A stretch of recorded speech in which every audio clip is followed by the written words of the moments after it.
Perkenalkan, nama saya Nabila Fasya Agustin dengan NIM J0401231091 yang berasal dari kelas A Praktikum A1 yang mengangkat tema penelitian hubungan antara pembelajaran public speaking terhadap keterampilan public speaking mahasiswa komunikasi.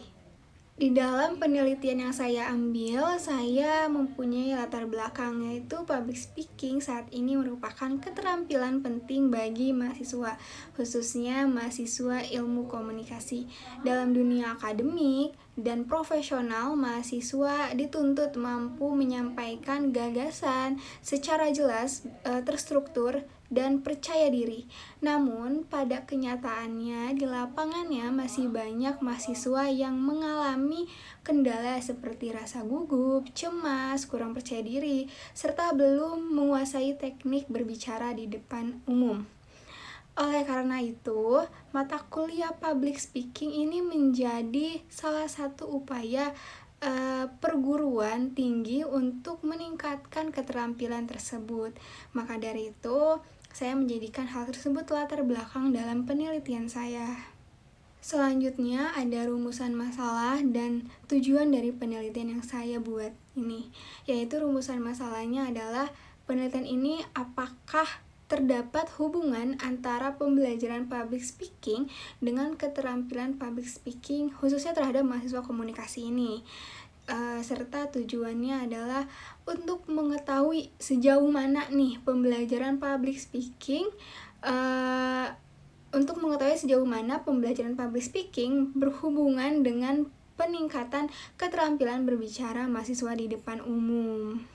Ada landasan teori dari penelitian yang saya buat, yaitu penelitian ini didasarkan pada konsep public speaking yang mencakup aspek teknis dan psikologis. Selain itu juga saya menggunakan teori experiential learning dari Kolb yang menekankan pembelajaran melalui pengalaman langsung dan praktik. Teori keterampilan komunikasi juga dari Cannell and Swine juga digunakan untuk menjelaskan bahwa kemampuan berbicara tidak hanya soal bahasa, tetapi juga kemampuan nonverbal, penyusunan pesan, dan strategi komunikasi yang dipakai. Dan ada selanjutnya metode penelitian. Metode penelitian yang saya gunakan adalah pendekatan kuantitatif dengan jenis korelasional, di mana metode ini digunakan untuk melihat hubungan antara dua variabel tanpa memberikan perlakuan khusus. Data diperoleh dari responden itu 100 mahasiswa, khususnya mahasiswa komunikasi, melalui kuesioner, skala Likert, analisis yang dilakukan juga menggunakan uji statistik, termasuk uji korelasi Spearman. Nah, variabel penelitian ini ada dua variabel, yaitu variabel X yang dimana pembelajaran public speaking tersebut yang meliputi pemahaman materi, latihan praktik, maupun umpan balik dari dosen atau pembina dari mata kuliah tersebut. Dan ada variabel Y, yaitu adalah keterampilan public speaking mahasiswa yang mencakup penguasaan materi, kepercayaan diri, penggunaan bahasa verbal dan nonverbal, bahasa tubuh, serta kemampuan menarik audiens yang ada di sekitar.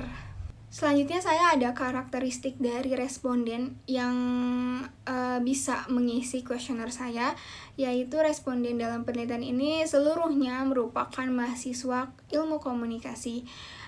Karakteristik responden ini dapat dilihat dari jenis kelamin dan latar belakang program studinya. Data ini juga digunakan untuk memberikan gambaran umum mengenai subjek penelitian. Berikutnya ada hasil penelitian yang sudah saya jabarkan tadi, bahwa hasil dari penelitian itu menunjukkan bahwa sebagian besar mahasiswa menilai pembelajaran public speaking ini berada pada kategori tinggi hingga sangat tinggi. Begitu pula dengan keterampilan public speaking mahasiswa yang juga berada pada kategori tinggi. Hal ini menunjukkan bahwa proses pembelajaran yang diterima mahasiswa adalah berjalan dengan baik dan efektif untuk mahasiswa itu sendiri. Dan untuk hasil uji korelasinya, berdasarkan uji korelasi Spearman diperoleh nilai korelasi sebesar 0,692 dengan tingkat signifikan P kurang dari 0,001. Hasil ini menunjukkan adanya hubungan yang kuat dan signifikan antara pembelajaran public speaking terhadap keterampilan public speaking mahasiswa. Artinya semakin baik pembelajaran yang diterima, semakin tinggi pula keterampilan berbicara untuk mahasiswa tersebut. Berikutnya ada pembahasan dari hasil penelitian menunjukkan bahwa pembelajaran public speaking yang berbasis praktik dan disertai umpan balik itu mampu meningkatkan keterampilan teknis dan psikologis mahasiswa. Temuan ini juga sejalan dengan teori experiential learning dari Kolb dan hasil penelitian sebelumnya yang menyatakan bahwa latihan berulang dan lingkungan belajar yang suportif dapat meningkatkan kepercayaan diri serta kemampuan berbicara di depan umum. Terakhir, ada kesimpulan dari penelitian yang saya teliti kemarin adalah kesimpulannya dari penelitian ini terdapat hubungan yang kuat dan signifikan antara pembelajaran public speaking terhadap keterampilan public speaking mahasiswa komunikasi. Pembelajaran yang terstruktur, konsisten, dan berbasis praktik terbukti berperan penting dalam meningkatkan kemampuan berbicara mahasiswa itu sendiri. Sekian dari saya, mohon maaf jika ada kesalahan kata atau kekurangan dari penelitian ini. Wassalamualaikum warahmatullahi wabarakatuh.